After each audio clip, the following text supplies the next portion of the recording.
Hello everyone, আসসালামু আলাইকুম। শিম্পুস kitchen থেকে আমি শিম্পু। আজকে খুবই মজাদার আইসক্রিমের রেসিপি নিয়ে চলে আসলাম।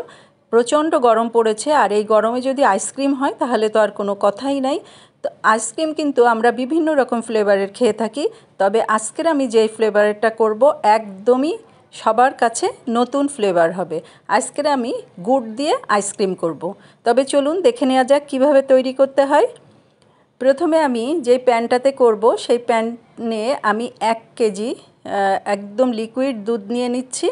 আমি 1 কেজি দুধের করছি, আপনারা আপনাদের প্রয়োজন মতো কম বেশি করতে পারেন। আর এলাচ 4টা এলাচ নিয়ে এলাচের বীজটা থেতো করে আমি দুধের মধ্যে দিয়ে দিলাম। আর এখন দুধটাকে হালকা একটু উষ্ণ গরম হলেই দুধের মধ্যে বাকি উপকরণগুলো দিয়ে দিব। দুধ কিন্তু হালকা একটু গরম হয়েছে। এখন আমি দুধের ভিতরে চিনি দিচ্ছি। টেবিল চামচের মাত্র 2 চামচ চিনি দিয়েছি। আর হচ্ছে কর্নফ্লাওয়ার একদম উঁচু করে 4 চামচের 1 চামচ কর্নফ্লাওয়ার একটু গুলিয়ে রেখেছি।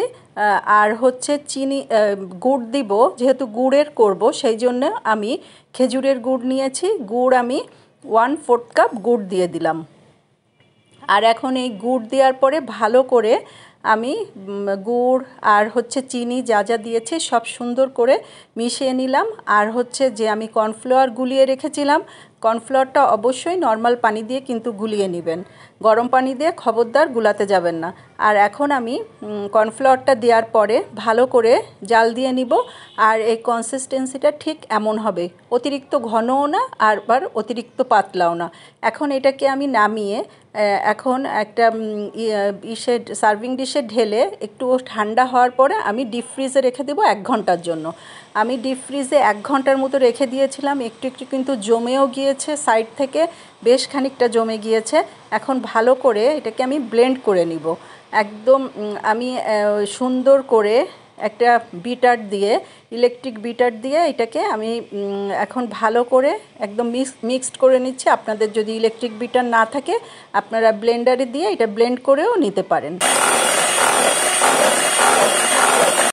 এখন ভালো করে মিশ্রণটা মিশিয়ে নিয়েছি। এখন আমি দুইভাবে করে দেখাবো। আমি প্রথমে একটা আইসক্রিমের বাটি নিয়েছি, আইসক্রিমের বাটিতে আমি হাফ ঢেলে দিলাম আর হাফ আর এক পাশে রেখেছি। অর্ধেক ঢেলে দেওয়ার পরে আমি কিছু বাদাম কেটে নিয়েছি। আইসক্রিমে কিন্তু বাদাম অসম্ভব মজা লাগে খেতে, ওই জন্য বাদাম কিছু উপরে দিয়ে দিলাম। আপনারা যদি মনে করেন বাদাম দিবেন না, সেটা নাও করতে পারেন। আর এখন একদম ক্লিয়ার একটা পেপার আমি দিয়ে দিলাম। দেওয়ার পরে এইটা হচ্ছে দিলে ভালো হয়, এইরকম যে কোনো পলিথিনের আপনারা পেপার দিয়ে দিতে পারেন। তারপরে আমি মুখটা লাগিয়ে একদম সারা রাতের জন্য রেখে দিব ডিপ ফ্রিজের মধ্যে।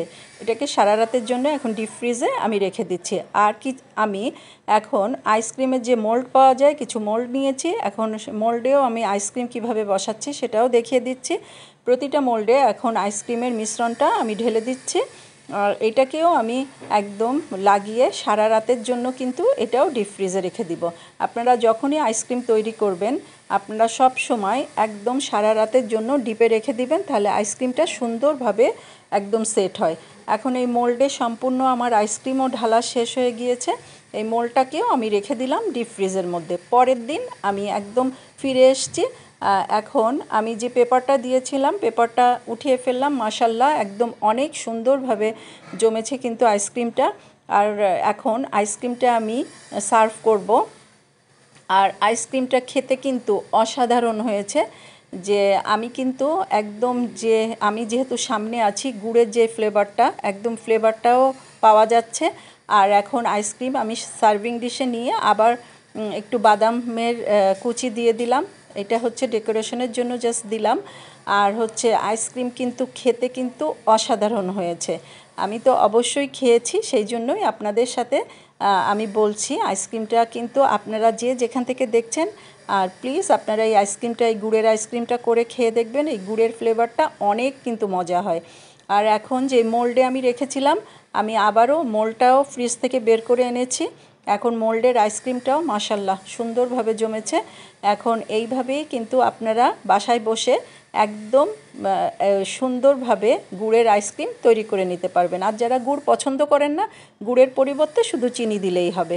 তাহলে যেখান থেকে দেখলেন সবাইকে অজস্র ধন্যবাদ। আর প্লিজ আমার চ্যানেলটাকে সাবস্ক্রাইব করে আমার পাশে থাকবেন। আল্লাহ হাফেজ।